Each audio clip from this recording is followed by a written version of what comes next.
At 1:43 in the morning on August 9, 1942, Commander Frank Walker stood on the bridge of the destroyer USS Patterson, 3 miles south of a volcanic island called Savo, and saw a ship in the dark where no ship should have been. It was 5,000 yards ahead, hugging the island's shoreline, coming fast. Walker did two things in the same breath. He turned his ship toward the stranger, and he keyed the voice radio and sent the only warning of the attack anyone would send. Warning, warning, strange ships entering harbor. Then the warning began to die. On the cruiser Vincennes, a radio operator heard it. The captain did not. He was asleep in his emergency cabin beside the pilot house, and the words never reached him. On the Quincy, the alarm bell rang, but nobody passed the message to the men who aimed the guns. On the Astoria, the circuit was busy with a routine course change, and Walker's voice fell into the gap between one message and the next. The one sentence that could have saved 1,000 men drowned in the fleet's own radio traffic. Half an hour later, 4 Allied heavy cruisers were wrecked or sinking. By early afternoon, all 4 were on the bottom, and close to 1,000 sailors were dead. The Navy's own historians would come to call it one of the worst defeats in the history of the United States Navy. And for the next 64 days, the United States Navy did not say the names of its dead ships out loud. That is the riddle of Savo Island. The admiral who won that night, and no surface victory of the Pacific War, was more one-sided, turned his ships around before sunrise and left without firing a shot at the helpless transports he had come to destroy. That decision cost Japan the campaign. The Navy that lost wrote the truth down within hours, stamped it secret, and said nothing while mothers mailed letters to sons who were already buried at sea. Then it put itself on trial, behind closed doors. 2 fleets left that strait before dawn. One carried a victory it would learn to regret. The other carried a defeat it refused to admit. So who actually won the night of August 9th? Follow the paper. The answer keeps moving. Part 1. Half an hour. The door the Japanese walked through was left open by tired men making reasonable decisions. By the evening of August 8th, the Allied invasion fleet off Guadalcanal had been at it for 2 days. The Marines were ashore. The transports were still unloading. The ship's crews had stood at action stations through most of 48 hours, fought off 3 air raids, and sweated through a day so hot that men on the Astoria collapsed at their posts. Then, late that evening, the American aircraft carriers covering the operation asked permission to withdraw. They were low on fuel. They had lost 20 of their 99 fighters, and they did not want to linger inside the reach of Japanese air power. The permission would not officially arrive until it no longer mattered. The carriers were leaving either way. That request set the last piece in place. Admiral Turner, commanding the amphibious force, called a midnight conference on his flagship to decide what to do once the air cover was gone. He summoned Rear Admiral Victor Crutchley, the Royal Navy officer commanding the cruiser screen. Crutchley left his patrol line in his flagship, the Australia, and did not come back that night. When the conference broke up, he judged the night too far gone to grope back to his station for the few hours that remained before dawn, and kept the Australia near the transports instead. His southern cruiser group now belonged, on paper, to the senior American captain present, Howard Bode of the Chicago. There had been a warning. That afternoon, a message relayed from Australia reported Japanese ships coming down from the northwest, cruisers, destroyers, and what the sighting report called 2 gunboats or seaplane tenders. It was those last 2 words that shaped everyone's thinking. Seaplane tenders meant an air base being set up somewhere along the island chain, a problem for tomorrow's dawn strike, not for tonight. Turner recommended bombing the likely anchorage in the morning. Nobody plotted the report forward and asked the simpler question: what if those ships just kept coming? They kept coming. Vice Admiral Gunichi Mikawa was bringing 7 cruisers and a destroyer down the channel the Americans had not yet named, driving for the strait at speed, with float planes catapulted ahead of the column. Those float planes are the part that should have ended the surprise. At 1:45 a.m, the destroyer Ralph Talbot, on picket duty north of Savo, sighted a cruiser-type aircraft low over the island and broadcast, "Warning, warning, plane over Savo headed east. She repeated it for several minutes, on 2 circuits. No senior commander acknowledged. For the next hour and a half, aircraft engines droned over the anchorage. The Quincy's radar tracked a plane. The bridge told the operators to disregard it. Some observers thought they saw running lights and reasoned that a plane flying lit up had to be friendly. The planes were Mikawa's eyes, orbiting his targets, and they flew with their lights on precisely because it looked like innocence. The last line of defense was 2 destroyers, the Blue and the Ralph Talbot, patrolling the western approaches as radar pickets, placed there in Crutchley's own written words for the express object of detecting exactly this attack. Mikawa's column passed them and was never seen. The Navy's investigators would go around and around on how that was possible. Patrol legs pointed the wrong way at the wrong minute, and radar sets whose real performance near land was a fraction of what everyone believed. The Blue's lookouts, sometime after 2 in the morning, did carefully track one contact. It was a small 2-masted schooner with an auxiliary engine puttering along on an easterly course. That is what the picket line caught that night. A sailboat. At 1:43, the column came around the southern corner of Savo, and Walker's watch on the Patterson saw it. You already know what happened to his warning. Here is what happened to his ship. Walker rang up battle stations, closed the enemy, and ordered torpedoes fired. At that instant, his own guns opened, and the shouted order was lost in the blast. No torpedoes left the tubes. The Japanese searchlights found the Patterson, and heavy shells came down on a 1,500-ton destroyer trading fire with cruisers. A hit landed on her No. 4 gun shelter and set the ready powder burning. The signal Walker sent up the chain 2 days later tells it the way destroyer men talk. Patterson under heavy fire, hit in gun 4 shelter, after section ship ablaze. Continued firing. Continued firing. 2 words doing the work of a monument. Behind the Patterson, the Australian heavy cruiser Canberra had seconds. Her lookout reported a ship dead ahead. The officer of the watch could not find it against the island's shadow. Captain Frank Getting was called and came to the bridge in time to watch 2 torpedo tracks slide down either side of his ship. She swung hard to bring her guns around. They never got there. In roughly 2 minutes, the Canberra took at least 24 shell hits. Both boiler rooms were knocked out. Power and lights died all over the ship. 1 or 2 torpedo hits, striking from an angle the Navy's own analysts could never fully explain, flooded her machinery spaces and set her listing. Fires took hold amidships. A salvo hit the bridge itself. Captain Getting went down where he stood, torn by splinters, refusing to be moved. His ship never managed an effective salvo in reply. The cruiser assigned to hold the southern gate was now a burning, powerless hulk with a dying captain, and the fight was 120 seconds old. Astern of her, the Chicago's bridge watch saw flashes, then flares blooming over the transport anchorage, then the Canberra shearing out of line. Lookouts called torpedo wakes to starboard and to port. The rudder went one way, then the other. The Chicago's own damage report, written 16 days later, preserves the arithmetic of that moment with terrible precision. The ship was steaming at 12 knots until about 30 seconds before casualty, when the wakes were sighted and emergency flank speed was ordered. 30 seconds. The torpedo struck near the stem, up forward, and blew away part of the ship's forward hull below the waterline. What the Chicago did next decided the fate of 1,000 men to the north, by doing almost nothing. Her captain, Howard Bode, had a damaged ship, a confused picture, and a column of enemy cruisers pouring past to the northeast. He steered west, away from them, chasing shapes and gun flashes out toward open water. Of the 44 star shells his ship fired that night, trying to light the enemy, 6 worked. The Chicago's 8-inch main battery never fired at all.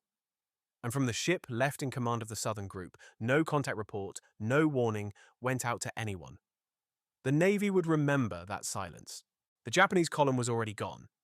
It had spent perhaps 10 minutes on the Southern Group. Now it swung northeast and up the strait, steaming a peacetime square at 10 knots with the Vincennes, the Quincy, and the Astoria. You know what their last minutes of peace looked like. The captains had left orders to be called if anything happened. 2 of the 3 were asleep. The men on watch were counting down to a routine course change.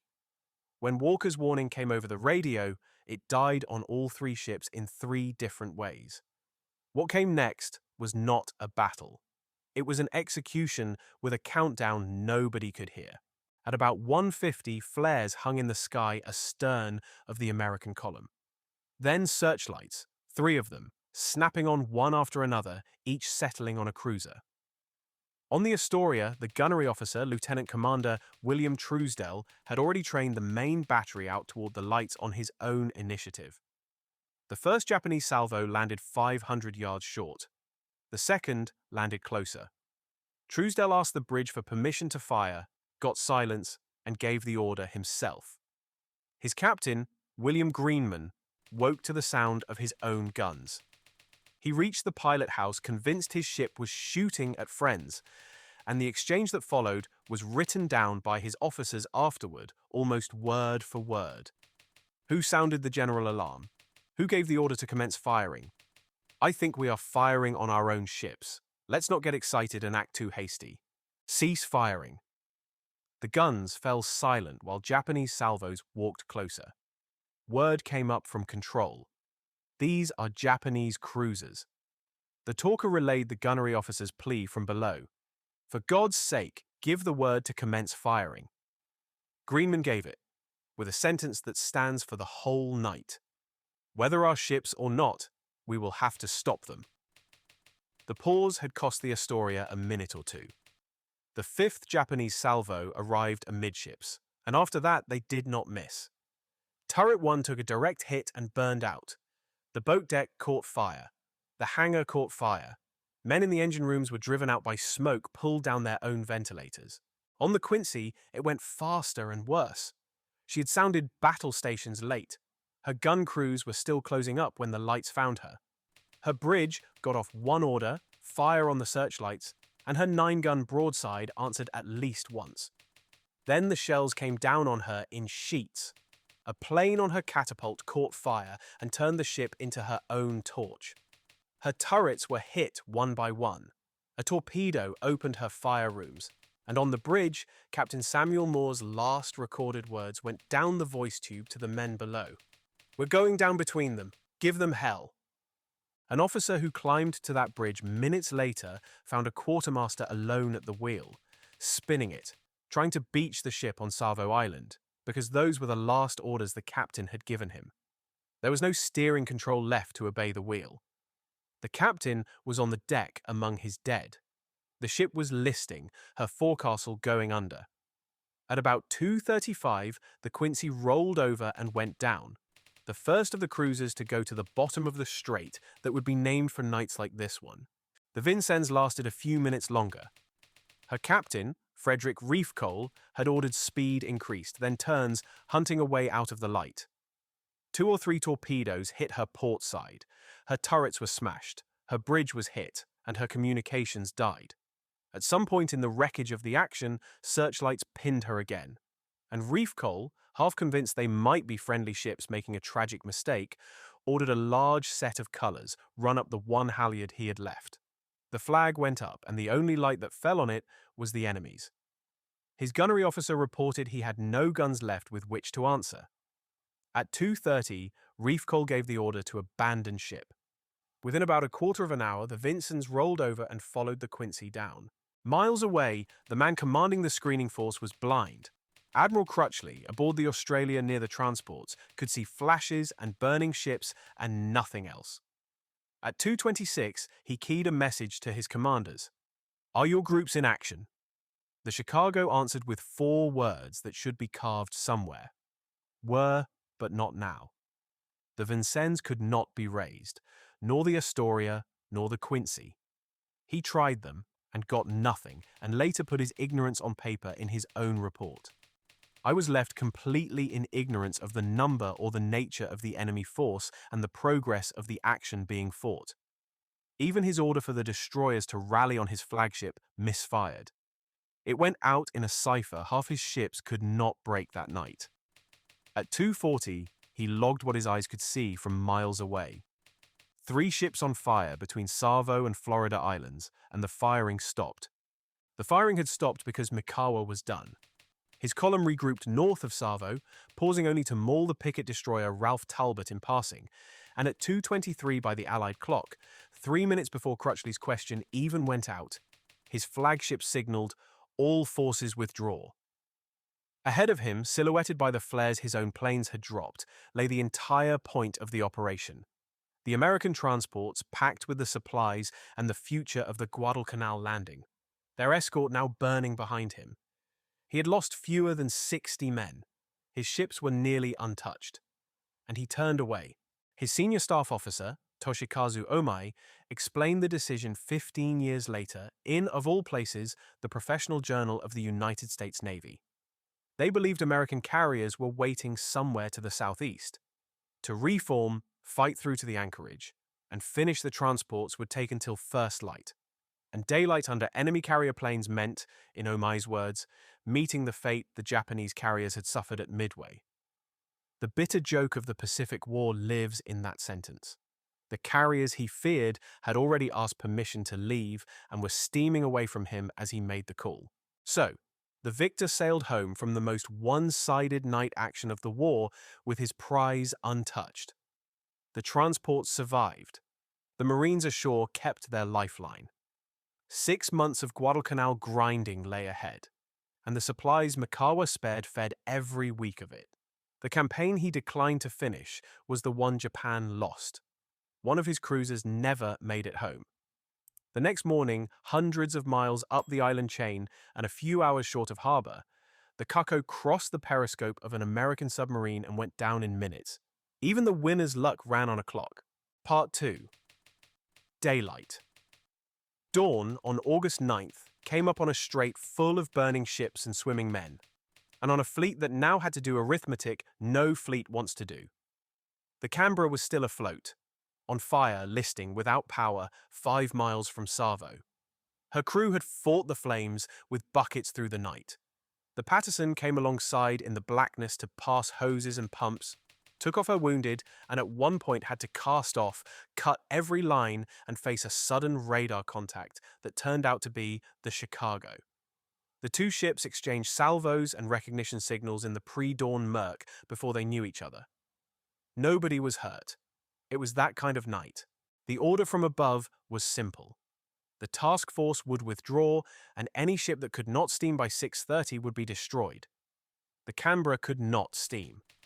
Her people were taken off, 400 to the Patterson, 250 to the Blue, and then the American destroyer Selfridge stood off and began deliberately to sink an Allied heavy cruiser. It took 263 5-inch shells and 4 torpedoes, of which precisely one exploded. While the Selfridge was firing, the destroyer Ellet came up at full speed, saw a burning cruiser under bombardment, could not raise the Selfridge on the radio, concluded she had found a crippled enemy, and opened fire on the Canberra from 5,000 yards, scoring hits until the squadron commander told her what she was shooting at. Then the Ellet was ordered to finish the job properly, put a torpedo into her, and at 8 o'clock in the morning, the Canberra rolled over and went down. Her own war had lasted about 2 minutes. Killing her took the better part of 2 hours, and most of the damage done to her that morning was done by her friends. 84 of her men were dead or dying. Among them was Captain Getting. Pulled from his wrecked bridge, he was carried to the transport Barnett, where American surgeons operated. His ship's doctor had reached him on the bridge in the worst of it, and the line the doctor wrote down afterward is blunt. The captain refused any attention at all. There were wounded sailors, and the captain made the medics treat them first. He died aboard the Barnett and was buried at sea that same day, August 9th. Admiral Crutchley, who had known nothing all night, gave him one sentence of Royal Navy restraint in his report, that he had learned with great regret that Captain Getting had passed away, and the ocean closed over the rest. The Astoria took longer to die, and her dying is the hardest story of the morning, because for 10 hours it looked like a rescue. At first light she was still afloat. Fires amidships, 400 men crowded on her forecastle, 150 more cut off on the stern, each group convinced it was alone on a dead ship. The destroyer Bagley took off the forward group, At daybreak, she found the men aft, and then Hope got aboard. The fires seemed to slacken. The engineer thought he could raise steam. Captain Greenman went back with a salvage crew, 325 volunteers, and they fought their ship compartment by compartment with buckets and one gasoline pump. A minesweeper took her under tow. A destroyer came alongside to pump water into the forward fires. The Patterson's war diary, kept by the same ship that had sent the warning the night before, tracked that hope hour by hour. At 6 o'clock in the morning, an entry that stops you cold. The commanding officer of the Astoria reported his ship in such bad condition that he wanted the Bagley to fire a torpedo into her to make sure of the sinking. Then the morning turned and the same officer changed his mind. At 10:25, main battery magazines flooded. No power, bad fire still raging in the wardroom, but believes still opportunity to save ship if power can be provided. At 10:30, the task force commander ordered fresh destroyers to relieve the tired ones and added a sentence with a heartbeat in it. Tell the captain I am sending a towing vessel. For an hour and a half, the United States Navy fought to save the Astoria. Then, the fire reached a magazine. At 12:11, the Patterson's radio log recorded a big explosion in the Astoria's forward magazine. She was flooding fast. All personnel were coming off. 1 minute later, at 12:12, the task force commander ordered the destroyer Buchanan to sink the Astoria and report when it was done. The war diary preserves the order. Whether a torpedo was ever needed, it does not say, because the Astoria did not wait. At 12:15, she rolled over to port and sank. 3 minutes after the order to finish her, 10 hours after her gunnery officer had opened the battle on his own authority. Her captain's own count, radioed 2 days later in capital letters from a transport carrying his survivors, is the most precise document of the cost. Of 83 officers, 990 enlisted men, and one civilian newspaper correspondent aboard, 20 officers were known dead, 2 unaccounted for, 138 enlisted men known dead, and the count was marked incomplete. It ends with 2 details that belong in this story. All secret and confidential publications were destroyed before any personnel left the ship, and among the survivors transferred with the Vincennes men was a photographer from Life magazine, Ralph Morse. The night's witnesses included the American press, swimming. Scattered through the strait, the destroyers spent the morning as ferries for the living. The Ellet alone pulled nearly 500 men of the Quincy and Astoria out of the water before 7 o'clock. The Bagley took 450 off the Astoria's forecastle, 185 of them wounded. The Mugfords stopped for swimmers from the Vincennes. Out past Savo, the battered Ralph Talbot, hit first by a friend and then by an enemy, limped west with a 20-degree list, and at 7:39 her voice came up on the group frequency with a 3-word message that closes the night the way it began. In plain English on an open channel. Help, need assistance. Add it up and close to 1,000 Allied sailors were dead. The enormous majority of them in about half an hour. Most of the rest, like Captain Getting, of wounds in the days that followed. Hundreds more were burned and broken on the decks of the transports, headed for hospitals 1,000 miles behind the line. And one more entry from that day deserves reading exactly as a tired officer typed it. The War Diary of the Chicago, summing up August 9th, 1942, a day with 4 cruisers lost and 1,000 men dead, records it in 9 flat words. Repelled enemy night attack, during which USS Chicago suffered a torpedo hit. Then, course and speed for Noumea. The fleet's paper voice had already found the tone Washington would perfect. That paper voice would not say their names. You still can. If someone in your family was at Savo Island, on the Quincy, the Vincennes, the Astoria, the Chicago, the Patterson, the Bagley, the Ralph Talbot, or aboard HMAS Canberra, write their name and their ship in the comments. This battle spent 64 days without names. It should not spend eternity that way. Part 3. 64 days. The record of Savo Island begins with an argument about a single sentence. 6 days after the battle, the captain of the Ralph Talbot sat down and wrote a formal report to the task force commander about one thing only. What exactly had been said on the radio that night? His gunnery officer remembered hearing all ships, 3 ships entering Lengo Channel. His executive officer, his officer of the deck, and a seaman named Wideman all remembered something else at about 1:50. Warning, warning, 3 enemy ships inside Savo Island. And the report adds, the voice was recognized as that of Commander Walker of the Patterson. The Navy's own battle study, compiled later from every ship's account, gives a third version. Warning, warning, strange ships entering harbor. 3 versions of the only warning of the worst night in the fleet's history, and a warship filing paperwork to establish the wording of 1 sentence. Remember that instinct. The men who fought this battle wrote everything down, almost immediately, with a candor that still stings. Admiral Crutchley wrote his piece 36 hours after the battle. It sits today in the National Archives. A letter to Admiral Turner on Royal Australian Navy stationery, dated August 10, 1942, stamped secret and personal. In it, the commander of the screen interrogates his own defeat in numbered questions. Why no warning from the radar pickets? Why no enemy report from anyone? And then a sentence with no varnish on it. The fact must be faced that we had adequate force placed with the very purpose of repelling surface attack, and when that surface attack was made, it destroyed our force. He closes with the accounting of a man who knows exactly what happened. The cost was terrific. It should have been the enemy who paid, whereas he appears to have got off free. That is August 10th in private. Now here is August 10th in public. That same day, in Washington, the Commander-in-Chief of the United States Fleet, Admiral Ernest King, issued a statement on the Solomons operation. It runs to 6 numbered paragraphs. It allows that the enemy has counterattacked with rapidity and vigor. That information is incomplete, and that it appears that we have had at least 1 cruiser sunk and 2 cruisers, 2 destroyers, and 1 transport damaged. No ship is named. The arithmetic is careful. And the statement ends by planting a philosophy. Considerable losses must be expected as the price to be paid. 2 documents, 1 date.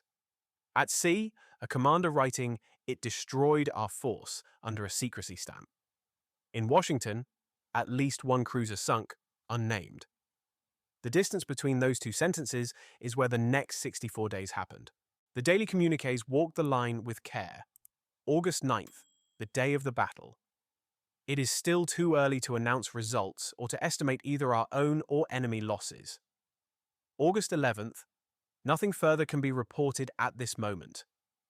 August 12th, in a communique otherwise about the Marines consolidating ashore, the supporting naval forces have been engaged in bitter fighting, details of which are not yet available. And then the details never came.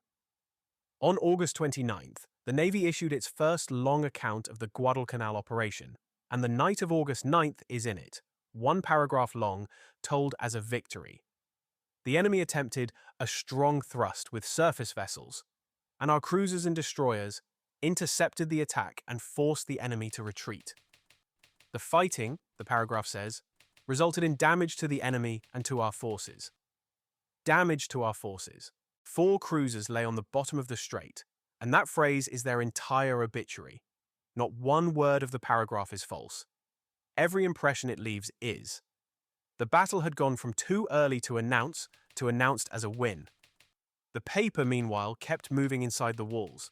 The Chicago's damage report, the one with the 30 seconds in it, was finished at sea on August 25th. On its first page, 2 stamps tell the whole story of this chapter.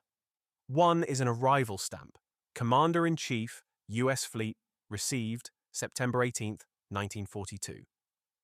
By mid-September, the full clinical record of the disaster sat in Washington.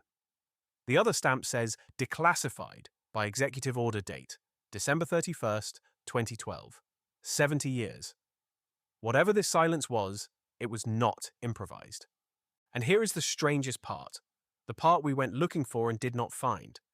Somewhere in all this paper, there should be an order, the instruction that imposed the silence. There is none. Crutchley's 117-page file, the war diaries, the damage reports, not a line in any of them about censorship, publicity, or what families could be told. The men of the fleet wrote freely, bluntly, sometimes brutally. The silence has no fingerprints at sea. It was manufactured in Washington, where, as the Navy's Historical Office states flatly today, Admiral King directed that the details of the battle be withheld from the public, and wartime censorship made that possible.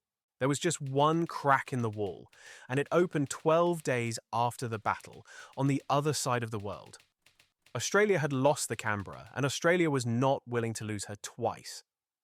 On August 21st, 1942, Melbourne's newspapers carried the announcement, HMAS Canberra lost in the Solomons, 193 casualties. Commander dies of wounds. Families named, memorial services held, a nation's grief given a date and a place, while the 3 American cruisers that went down in the same half hour, in the same strait, to the same enemy, remained officially unnamed. 12 days for the Ally, 64 for the United States. And the one audience the secrecy could not possibly fool was the enemy, who had watched all 4 cruisers burn from his own bridges, which leaves the families. On this, 2 official voices survive, and they cannot both be fully true. The Navy's eventual announcement would declare that the next of kin of those lost and wounded have been notified. The Navy's own historian, decades later, states that casualty notification was substantially delayed. Somewhere between those 2 sentences were thousands of American households writing letters through September to men the sea had taken in August. Both official sentences exist. They do not fit together. Even the fleet's internal storytelling wore a stamp. When the Office of Naval Intelligence compiled its classified narrative of the Battle for the Officer Corps, the account this film draws on, the title page carried instructions that sound, today, like satire written by the archive itself. Confidential, for commissioned officers only, not to be removed from the ship, and when the copies have served their purpose, they may be destroyed by burning. The truth about Savo Island existed the whole time. In triplicate, it was simply not for you. Part 4. The Announcement and the Secret Court. On October 12, 1942, 64 days after the battle, Navy Department Communique number 147 finally said the American names. Its opening sentence concedes everything and apologizes for nothing. Certain initial phases of the Solomon Islands campaign, not announced previously for military reasons, can now be reported. Then, at last, the night itself. The flares over the transports. The enemy force skirting the south coast of Savo at high speed. The Canberra overwhelmed, and, quote, the US cruisers. Quincy and Vincennes were hit repeatedly and sank during the night. A third cruiser, the USS Astoria, was badly damaged and burned throughout the night. She sank the following morning. Why October 12th? You do not need a historian to answer that, because the communique answers it itself in its final sentence, the sentence the whole document was built to carry. The loss of these 4 cruisers has now been offset by the appropriate reallocation of ships, which is made possible by new ship construction. There it is. The Navy announced the defeat on the day it could announce, in the same breath that the defeat no longer mattered. Not when the men died, when the replacements were ready. The next morning's Washington Evening Star shows what 64 days of management buys. The battle that gutted the Allied cruiser force in the South Pacific appears on page 2, under a headline about the Marines extending their hold in the Solomons, in a wrap-up noting that the heaviest loss of the campaign occurred on the night of August 9th, announced by the Navy only yesterday. One clause of one sentence, on page 2. The worst defeat in the Navy's history entered the American mind pre-shrunk, folded inside a story about winning. And by the time the public got its one sentence, the Navy had already decided to judge itself. Quietly. In December 1942, Admiral Arthur Hepburn, a former commander-in-chief of the fleet, was commissioned to investigate what the orders called, with bureaucratic delicacy, an informal inquiry into the circumstances attending the loss of the Vincennes, Quincy, Astoria, and Canberra. Hepburn worked for over 4 months, from December 23rd to May 13th, 1943, crossing the Pacific to take testimony ship by ship, base by base. His report was never published. The paper survives in the archives, but the full text has never been put online by anyone to this day. We went looking, and so has every historian of this battle. What we know of its conclusions comes through the Navy's official histories, which quote it. Cited that way, its verdict runs. Surprise came from inadequate readiness, from misplaced confidence in the radar of two picket destroyers, from communications that failed to pass what little warning there was, and, as a contributing cause, from the withdrawal of the carriers. Now count the punishments. Admiral Turner, who had scattered the command on the eve of battle. No fault found. Admiral King's endorsement said he was in no way inefficient, much less at fault. Admiral Crutchley, who had taken the flagship out of the line, the same sentence covered him. Admiral Fletcher, whose carriers left. A clause about contributing causes and nothing more. The captains who lost their ships had fought them until the decks went under their feet. There was nothing to punish. Out of the entire chain of command of the worst surface defeat in American naval history, formal censure came for exactly one man, Captain Howard Bode of the Chicago. The officer left in charge of the Southern Group, who, the inquiry found, had kept his search radar off for fear of betraying his position, had turned his damaged ship west away from the battle, and had warned no one. The criticism was drafted in Washington in the spring of 1943. He was then in Panama at the naval station in Balboa, and he learned informally which way the inquiry was leaning. On April 19, 1943, in his quarters, Captain Bode shot himself. He died the following day, before the censure was ever officially delivered. And here the silence performs its final trick, the one that made us check twice. We searched the newspapers of 1943 for any public connection between the death of Captain Bode and the Battle of Savo Island. There is none. His death passed without the story attached. The machine that had managed 64 days of silence hid its one condemned officer effortlessly, forever. No communique ever carried his name. The war moved on. One more verdict was handed down that year, in the other navy, just as quietly. Gunichi Mikawa had won the most perfect surface victory of the war, and sailed home to find his own service, asking why the transport still floated. History sided with the critics.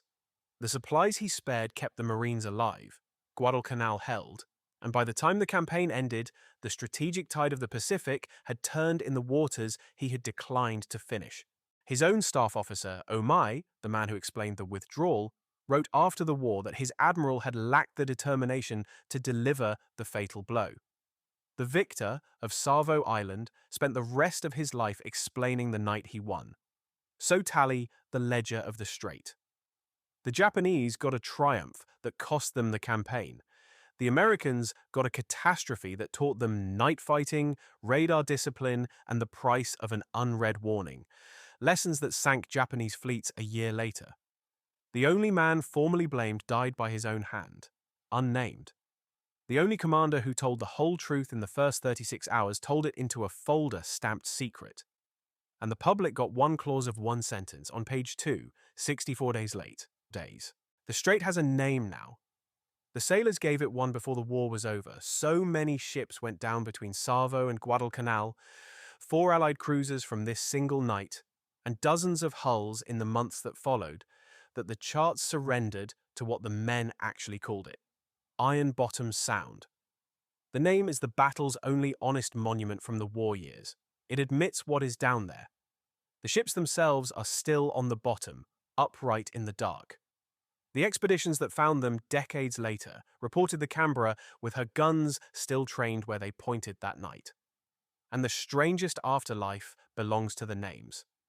Go into the Navy's wartime file drawers today, pull the war diaries, and type in Quincy or Vincennes or Astoria, and everything after August 1942 belongs to other ships. New cruisers, already on the ways as the old ones burned, carried the names back to sea within 2 years. A new Quincy shelled the Normandy coast on D-Day. The file drawer never skips a beat. The Navy that would not say the names for 64 days made sure the ocean heard them again. And one name crossed an ocean in the other direction.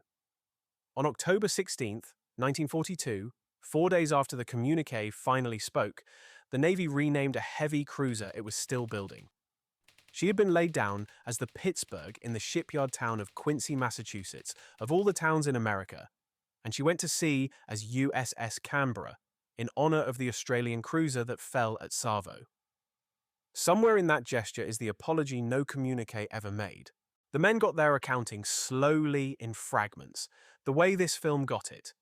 A war diary here, a letter under a secrecy stamp there, a damage report unsealed after 70 years. Even inside the Navy, the truth travelled like a lost letter. Admiral Crutchley's full report, the one with his numbered questions in it, was mailed from the South Pacific in August 1942 and never arrived. The file in the archives opens with a note from April 1943, 8 months later, explaining that the original had apparently never been received in the Navy Department, and enclosing fresh copies. When the most honest account of the battle finally crossed the desk of Admiral Halsey, his entire written response to it was one word: forwarded. Pacific Fleet Headquarters added its own: forwarded for filing. The report that asked why 1,000 men died ended its war in a filing cabinet, with 2 signatures and no answers. And the paper trail saves its best twist for last. That classified study of the battle, the one marked for burning, had authors. A reserve ensign who taught history in Boston in peacetime, and for the other half of the volume, a reserve lieutenant who had been a newspaperman at the Washington Evening Star. The same paper that ran the Navy's 64-day-old announcement on page 2. The Navy took a journalist, put him in uniform, and had him write the real story of the Solomons, in full, with candor, for a readership of cleared officers only. The story was always going to be written by a reporter. The Navy just made sure it had subscribers first. The classified study allowed itself a single sentence of feeling: that the conduct of the cruise made it, in one officer's phrase, a night in which heroism was commonplace. That sentence was true and stamped confidential, like everything else true about Savo Island. Everything you have heard comes from those documents. The Patterson's war diary typed the day of the battle, the Ralph Talbot's report on the wording of one warning, Admiral Crutchley's letter, secret and personal, August 10th, 1942. The communiques, numbers 102 through 147, in the order they fell silent and the order they finally spoke. The Chicago's damage report, received in Washington on September 18th, 1942, and declassified on December 31st, 2012. We pulled those pages from the archives ourselves, and where the record is silent, we told you it was silent. At 1:43 in the morning on August 9th, 1942, one man saw the truth coming and said it out loud, in plain English, to everyone: warning, warning, strange ships entering harbor. It took the United States 64 days to catch up with Commander Walker. His warning deserves an answer, even now. If your family carries a name from that night, from the Quincy, the Vincennes, the Astoria, the Chicago, the Destroyers, or HMAS Canberra, put the name and the ship in the comments, where the silence finally ends. These men held a burning line so that a beachhead could live. The least the rest of us can do is say their names where others will find them. If this channel's work of pulling nights like this one out of the archives matters to you, subscribing is how it continues. The next film sails these same waters. 5 weeks after Savo, in daylight, one Japanese submarine salvo blew an aircraft carrier out of the American order of battle, and this time the silence broke much, much faster.